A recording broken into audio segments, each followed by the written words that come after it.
nous terminons ce webinaire avec la présentation de Monsieur Samir Ben Belkacem, qui va vous présenter la réalité augmentée et maintenance industrielle.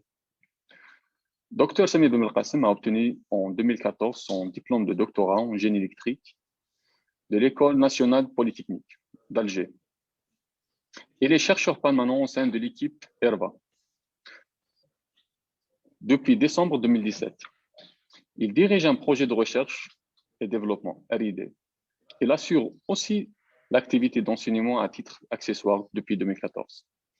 Il est examinateur dans de nombreuses conférences et revues.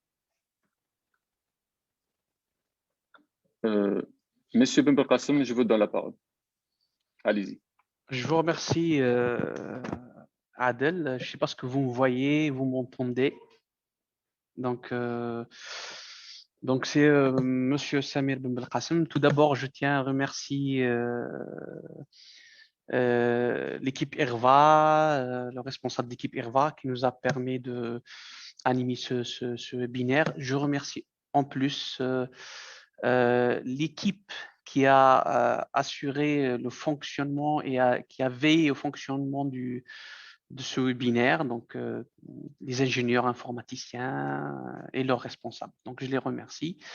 Donc, pour ma présentation, je tiens juste à partager avec vous une petite expérience, une petite étude que j'ai menée par rapport à la maintenance industrielle, particulièrement en Algérie. Quels sont les problèmes existants et comment on peut proposer des solutions pour améliorer les performances du technicien à l'égard de la maintenance. Donc, parmi les solutions, on va expliquer comment on peut utiliser les nouvelles technologies, en l'occurrence la réalité augmentée. Donc, vous le savez tous qu'avec ce contexte économique qu'on nous sommes en train de vivre, d'un côté dû à la pandémie, donc il y a une crise économique, et de l'autre côté, il y a une exigence qui augmente à chaque fois au niveau des clients et des consommateurs. Donc, ils sont devenus plus exigeants en termes de produits et de services. Donc, les entreprises sont devenues plus compétitives.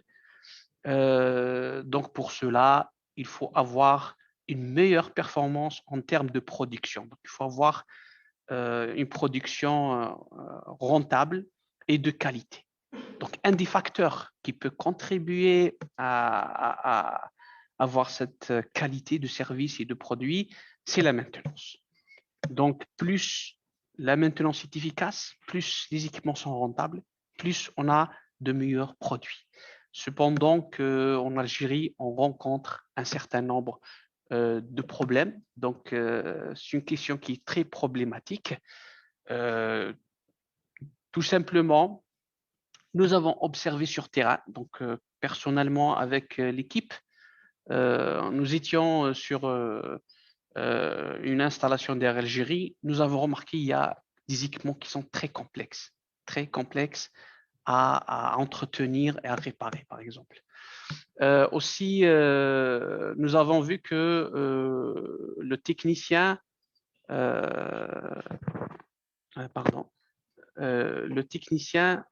utilise la documentation papier et nous avons remarqué que cette documentation, elle est fastidieuse, trop longue et parfois difficile à comprendre et à interpréter.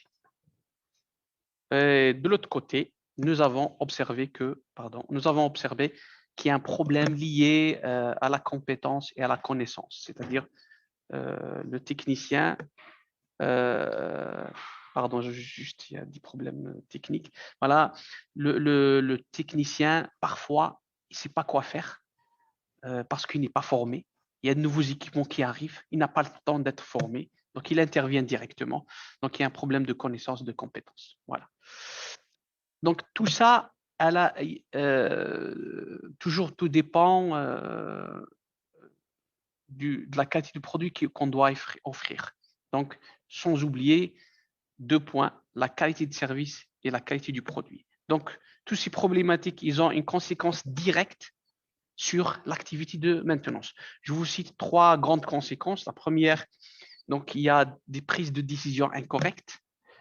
La deuxième conséquence qui est directe, donc on aura des arrêts fréquents de production et ce qui va engendrer des charges de maintenance importantes. Par exemple, sur le terrain, un technicien nous a dit que pour une pièce qui tombe en panne, parfois, on est obligé de l'envoyer à l'étranger, donc attendre. Donc l'équipement, il est à l'arrêt et donc ça engendre l'arrêt de l'équipement et le coût de maintenance qui en devise.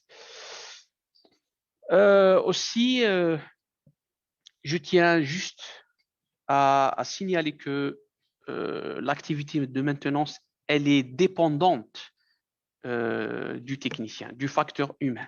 Nous avons remarqué que plusieurs facteurs ont conduit à commettre des erreurs par les techniciens. Donc, nous avons répertorié, donc c'est une étude a été effectuée, ils ont répertorié 3 types d'erreurs. 53% des actions menées par les techniciens sont des actions incorrectes. 21%, c'est dû à la maintenance inachevée et 26% des actions, c'est dû au contrôle de maintenance inefficace. De plus, une autre étude a relevé qu'il y a d'autres facteurs qui influencent sur la performance humaine. Donc, soit des facteurs individuels liés à la personne ou des facteurs organisationnels qui sont liés à l'organisation de l'entreprise ou l'organisation de la société. Pour les facteurs individuels, par exemple, il y a la santé. Donc, parfois, le technicien il vient, il n'est pas bien, il ne se sent pas bien, donc ça va affecter son activité d'intervention. Contrainte de temps et de pression ainsi qu'il stress. Donc, parfois, il faut aller vite, la machine, elle est à l'arrêt, donc il est stressé. Donc, ça va l'influencer durant son intervention. Aussi, il y a le manque de conscience. Parfois, le technicien n'est pas conscient, donc parfois, il est lent, parfois, il n'arrive pas à comprendre, donc il ne se casse pas la tête. Il y a un manque de compétences, de communication. Parfois, le technicien, il arrive mal à expliquer le problème qu'il rencontre. Et aussi le manque d'affirmation, c'est-à-dire parfois, le technicien sur place, il hésite quoi prendre comme décision. Donc, il n'est pas affirmatif, il n'est pas décisionnel. De l'autre côté, il y a des facteurs liés à l'organisation de l'entreprise. Par exemple, il y a des cas où il y a un manque de ressources humaines. Parfois, le technicien, il est obligé de réparer plusieurs équipements parce qu'il est seul. Ils sont 2, ils sont 3. Donc, il y a un problème de manque de ressources humaines. Aussi, il y a les responsables. Il y a parfois la direction. Donc, parfois, ils ont des objectifs qui ils vont à l'encontre. Parfois, à tout ce qui est intervention sur terrain. Donc, parfois, le technicien, il a du mal à choisir quelle est la priorité, etc. La méthode de travail, par exemple, les techniciens, ils ont une méthode de travail parfois différente des responsables, différente des collègues. Donc, ça peut affecter l'activité de maintenance. Parfois, il y a des objectifs incompatibles, manque de travail en équipe. Donc, nous avons constaté ça. Parfois, on ne travaille pas en équipe, donc il y a un problème de communication. Des fois, on intervient seul. Voilà. Et certains problèmes dus aux structures organisationnelles, l'action syndicale, par exemple, les opérateurs sont impliqués dans plusieurs commissions dans le syndicat, donc ça peut affecter son activité d'intervention. Donc pour cela, l'aide à la maintenance, c'est quelque chose d'inévitable. La première aide basique qui a été proposée, c'est l'assistance basée sur la documentation. Ensuite, cette assistance a évolué vers la conversation téléphonique et actuellement, on va vers l'utilisation des technologies émergentes, en l'occurrence la réalité virtuelle, la réalité augmentée et la technologie d'Internet. Bon, pourquoi ce passage? Parce qu'il y a un certain nombre de problèmes qui ont été constatés, tout simplement. Sinon, on reste sur la documentation. Donc, sur la pratique, il a été constaté que 60% de documents utilisés par les techniciens, c'est des documents qui ne sont pas visibles, donc sont difficilement compréhensibles.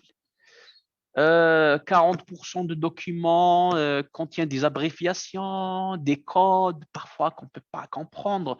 Et ça va nous poser des problèmes pour accomplir la tâche de maintenance. 82% de documents, des fois, contiennent des phrases courtes. Et parfois, le technicien ne peut pas comprendre, surtout si c'est documents issus du constructeur. Le constructeur, il a ses phrases, il a ses codes, mais le technicien n'est pas évident qu'il va les comprendre. Aussi, 60% de documents contient des phrases mal construites, surtout si on fait une transcription d'une langue à une autre. Donc, parfois, on met des phrases qui n'ont pas de sens. Il n'y a que 20% de documents qui expliquent les actions à réaliser. Donc, vous voyez bien que la plupart des documents sont illisibles et incompréhensibles par le technicien. Donc, ce qui va affecter directement son efficacité d'intervention. Donc, parmi les solutions proposées à l'aide téléphonique, c'est vrai, elle a amélioré les performances du technicien, mais elle n'est pas sans erreur, elle n'est pas sans difficulté. Donc, nous avons remarqué qu'il y a une difficulté de communication. Donc, on a du mal à expliquer à l'expert ce qui se passe, on a du mal à décrire la panne. La deuxième, il y a une perte d'autonomie. Donc, à chaque fois, une panne, allez, je prends le téléphone, j'appelle. Donc, il y a une perte d'autonomie. À chaque fois, je suis dépendant, j'appelle. Parfois, il y a une mauvaise description du problème. Donc, à distance, on a du mal à décrire quelle panne, quelle pièce, quel câble, surtout s'il y a des câbles qui se ressemblent. Donc, il y a une mauvaise explication. Et parfois, si le technicien utilise des documents pour expliquer, il explique mal, même via téléphone. Nous avons aussi remarqué que, par exemple, le débutant se penche vers une assistance téléphonique. Par contre, les gens expérimentés privilègent l'aide écrite. Aussi, c'est vrai que le technicien utilise le téléphone pour réduire le temps d'intervention, mais dans le cas lorsqu'on a un client important. Ce n'est pas dans tous les cas. Aussi, certains problèmes, par exemple, liés à l'aide qui se présente comme étant discrète. Parfois, on n'aime pas appeler pour certaines considérations. Donc, l'assistance téléphonique n'est pas préférée par certains techniciens. Voilà. Donc, c'est pour cela, on a vu que le passage à des technologies émergentes est plus que nécessaire. C'est vrai que c'est que début des années 90 qu'on a vu l'Internet, la 3D émerger, mais leur concrétisation, leur démocratisation, comme elle a dit notre responsable, elle a commencé aux années 2000. Parce qu'avant, c'est des dispositifs qui ne sont pas à la portée de tout le monde. Maintenant, ils sont devenus à la portée de tout le monde, qui ne sont pas chers, qui sont accessibles. Donc, ces technologies émergentes peuvent être d'un grand avantage pour les opérateurs de maintenance. Donc, on peut proposer des applications légères, interactives, en temps réel. L'opérateur peut être guidé facilement, soit via l'application, par des experts, en utilisant la visioconférence, en faisant l'enrichissement de ces vidéos par des éléments 3D. Donc, c'est des technologies à la portée de tout le monde. Donc, on n'est pas obligé d'être connaisseur, hein, on n'est pas obligé d'être informaticien, il suffit d'être quelqu'un qui a certaines notions et ça marche. Ces technologies émergentes ils ont un apport du point de vue de la tâche et de l'opérateur. Donc, pour la tâche, on peut avoir des données interactives, donc on peut réduire le nombre d'erreurs parce qu'on va fournir des données courtes et des phrases simples. Donc, on va réduire le temps de transition entre une tâche et une autre tâche. On peut réaliser rapidement les procédures de maintenance parce qu'elles sont affichées, elles sont simples. Par rapport à l'opérateur. Donc, s'il utilise des applications simples, donc il va réduire ses mouvements, il va réduire le mouvement de la tête, le mouvement de ses mains, donc il va se concentrer sur la tâche directement.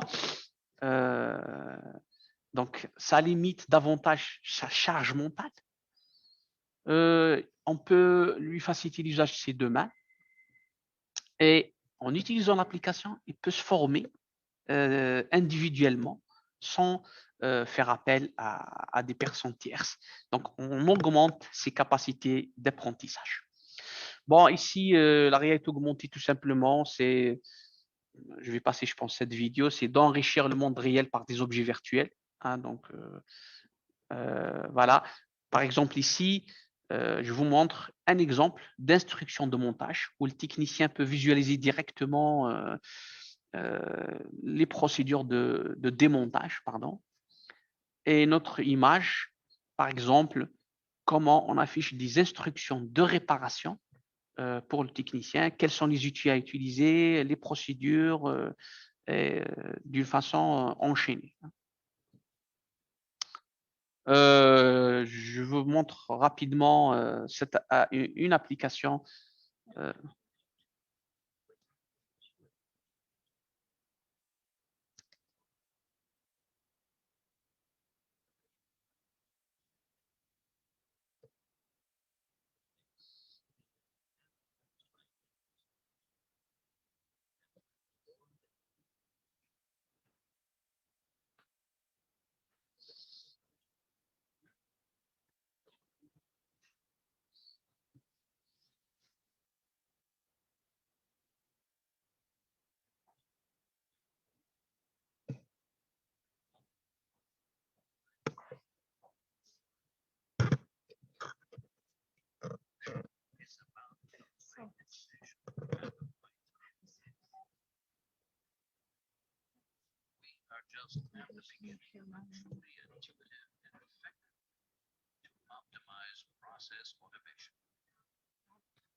Pardon, c'est juste, les collègues m'ont communiqué que la vidéo n'est pas, on ne peut pas l'entendre, donc je vais le refaire. C'est juste une vidéo qui concerne comment on fait l'instruction de maintenance sous forme 3D.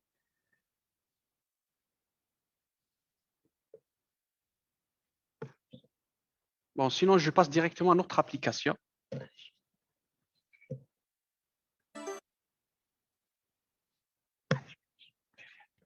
On fait ça. Ouais.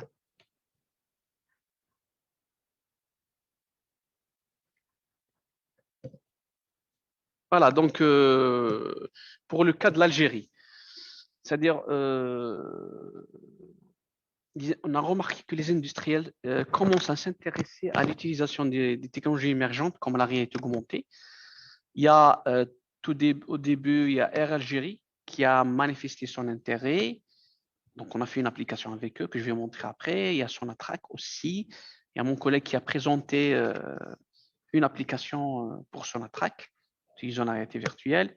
Il y a actuellement Métro d'Alger qui s'intéresse à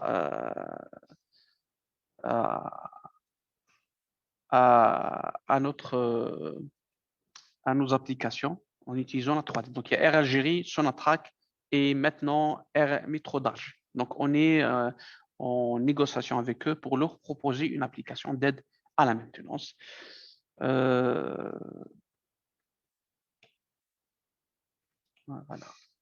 Voilà. Donc, je vous présente un exemple d'aide à la maintenance sur un atelier hydraulique d'Air Algérie. L'objectif, c'est de tester des pièces d'avion.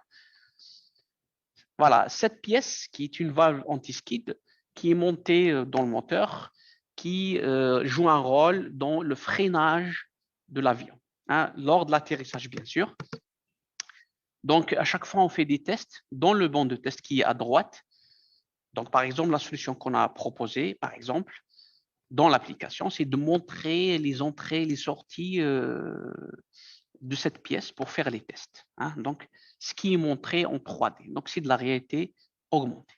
Voilà. Donc, voilà l'interface qu'on a développée. Donc, c'est une interface qui contient des images, des vidéos, des instructions, etc. Maintenant, voilà. Par exemple, ici, à droite, il y a une indication 2214, comment on l'ouvre pour, c'est-à-dire pour libérer le liquide, liquide pour le test. Voilà l'application. Donc, je vous présente une partie de l'application. Voilà. Il y a des techniciens d'Algérie qui utilisent notre application. Voilà, pour faire les tests et ensuite intervenir sur le banc de test et faire les tests sur la pièce. Voilà. Donc voilà, c'est des indications, c'est des annotations 3D directement insérées dans le monde réel. Voilà.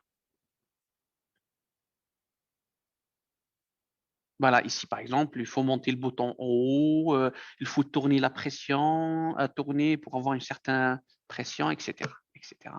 Voilà. Voilà ici. Comment on tourne, comment on appuie, comment. Voilà, par exemple, etc.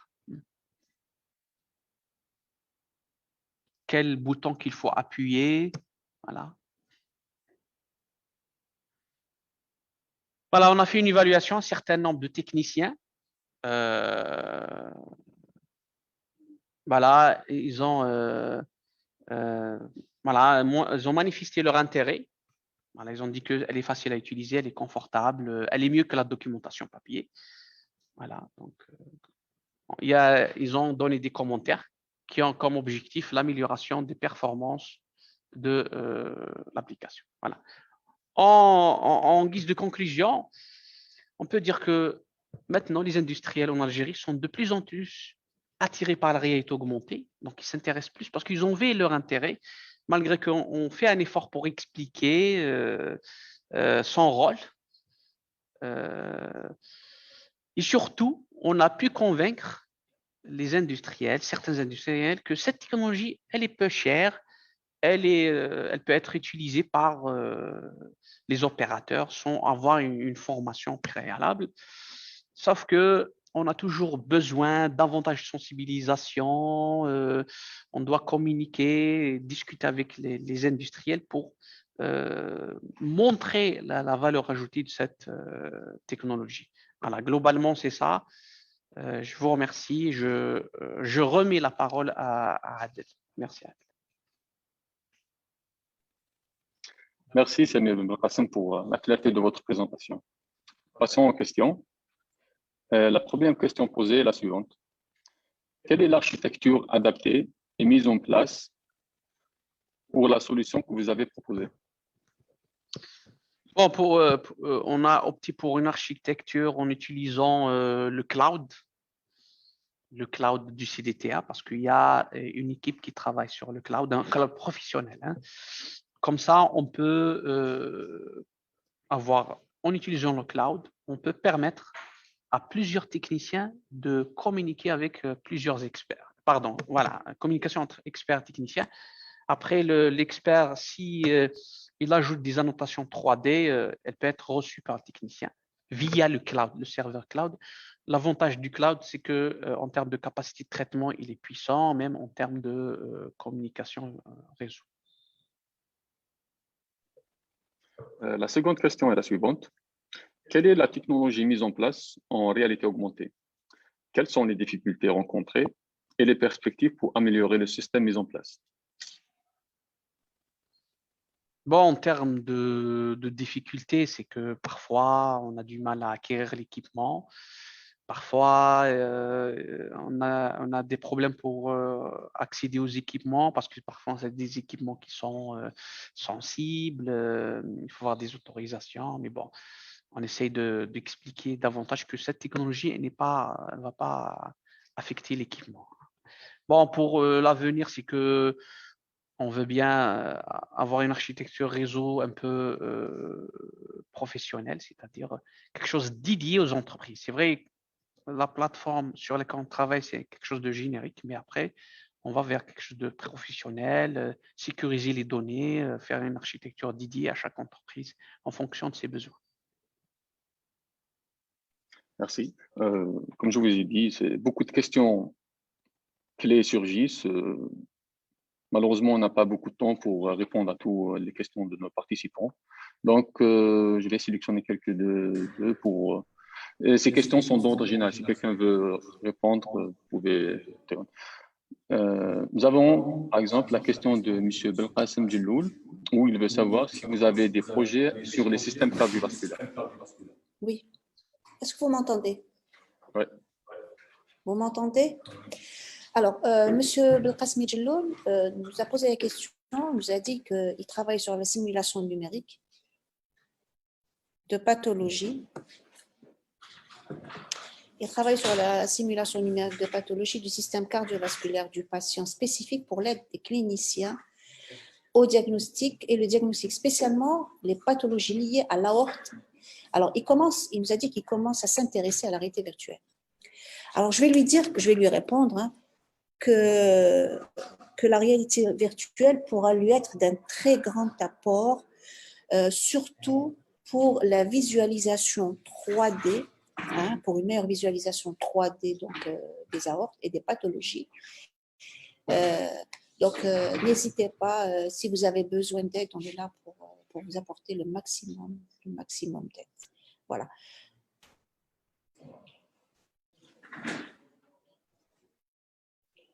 On va se contenter avec cette dernière question avant de conclure ce webinaire. La dernière question est la suivante. Quelles sont les limites de la réalité augmentée dans la maintenance? Et je vous demanderai d'être prêt, s'il vous plaît. Cette question, je pense, elle est destinée à moi, c'est ça. C'est une très bonne question parce que j'ai oublié de la soulever. C'est qu'en discutant avec les techniciens d'Air Algérie, c'est vrai que la réalité augmentée, elle est beaucoup plus privilégiée par les débutants, par les gens qui ne sont pas expérimentés. Par contre, les gens expérimentés, c'est des gens qui ont déjà, c'est-à-dire ils ont appris les procédures, donc ils n'ont pas besoin d'utiliser les technologies, soit le téléphone ou la réalité augmentée. C'est-à-dire pour eux, ça peut un peu les pénaliser un peu, mais beaucoup plus c'est très utile par rapport aux débutants ou les gens qui n'ont pas une grande expérience. Ou surtout, il y a un technicien qui a dit que c'est intéressant parce qu'il a changé de service. Donc, parfois, les gens, ils n'ont pas le temps pour lui apprendre beaucoup d'informations. Donc, c'est une application qui était très utile. Voilà, global. Merci, M. Belkacem. Bon, c'est tout ce que nous avons dans le programme du webinaire d'aujourd'hui. Je tiens à vous rappeler que ce webinaire est consacré à la réalité virtuelle et la réalité augmentée, enjeux et défis cas de l'Algérie. Bon, je donne la parole à Mme Zinati pour conclure ce webinaire. À vous la parole, Madame.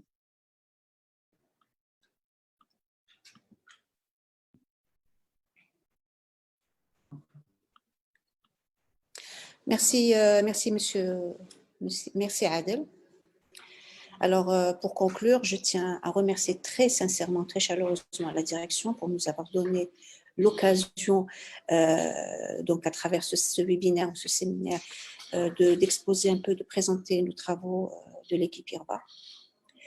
Je remercie très chaleureusement également toute l'équipe à sa tête, donc Madame Samar Kahina, pour tout son travail, pour tout le travail qu'elle a accompli pour la réussite de ce webinaire.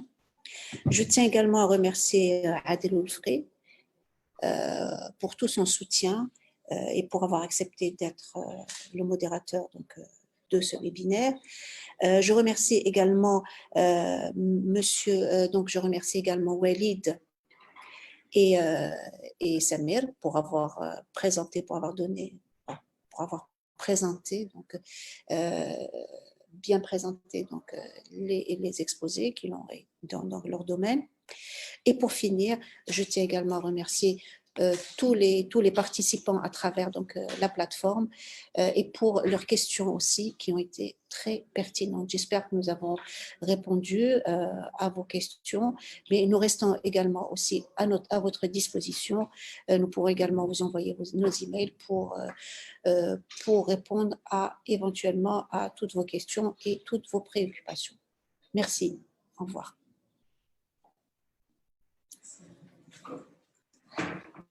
Merci.